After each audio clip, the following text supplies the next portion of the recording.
On parle tennis maintenant, Coupe Davis, la France, une nouvelle fois sortie en phase de poule, c'est catastrophique. Mais enfin, c'est catastrophique, mais c'est tellement prévisible. Mais ça fait 40 ans que le tennis se plante. Mais ce qui est incroyable, c'est qu'en 40 ans, on pourrait reconnaître ses erreurs, essayer de ne pas les commettre à nouveau. Ça fait 40 ans qu'on vit sur un syndrome, c'est quel est le nouveau Borg français ? Noah. Félix Borg. Ah oui. Ah non, c'est un truc de dingue. C'est-à-dire qu'on n'est même pas, on n'a même pas évolué. Hein. Ça aurait pu être Sampras après, et puis après, récemment, Nadal. Non. Quel est le nouveau Borg français ? On est resté englué dans cette folie de tout miser sur un joueur ou une joueuse. Au lieu d'avoir, comme dans tous les grands pays qui dominent le tennis mondial, hein, l'Espagne et les autres, un groupe de joueurs qu'on fait monter, qui se tirent la bourre. On crée de la concurrence.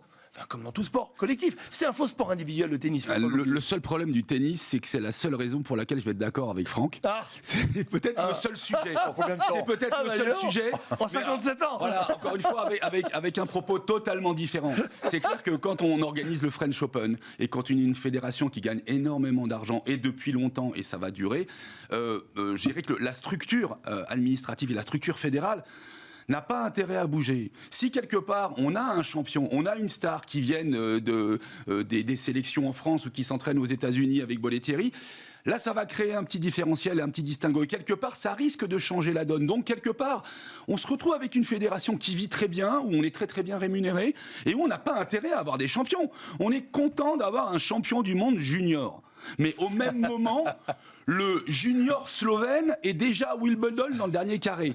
Donc, quelque part, on vit un petit peu en parallèle avec un monde qui n'est pas actualisé. Hein. Le tennis, c'est un sport à maturation rapide. Mais alors, quel est l'intérêt pour les marques, et elles sont nombreuses, à soutenir cette discipline qui est une des plus dotées mais je vous le dis sincèrement, moi jamais, en 35 ans de pub, j'ai conseillé à un de mes annonceurs de mettre 1 euro dans le tennis, tant que la stratégie sera celle-là. Vous n'aviez pas BNP ?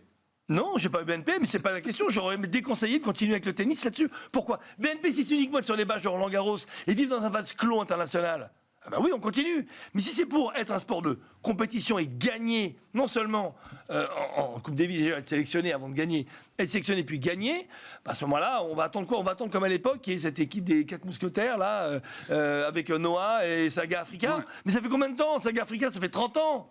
Et puis BNP, c'est certes une banque française, mais c'est pas une banque qui va soutenir le tennis français. Elle va soutenir le tennis mondial, en fait. BNP est présente dans tout le circuit international. Elle l'est notamment à Roland-Garros pendant la quinzaine.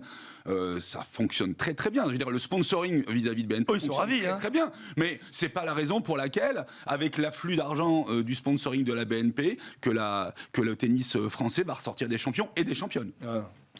Voilà pour le tennis.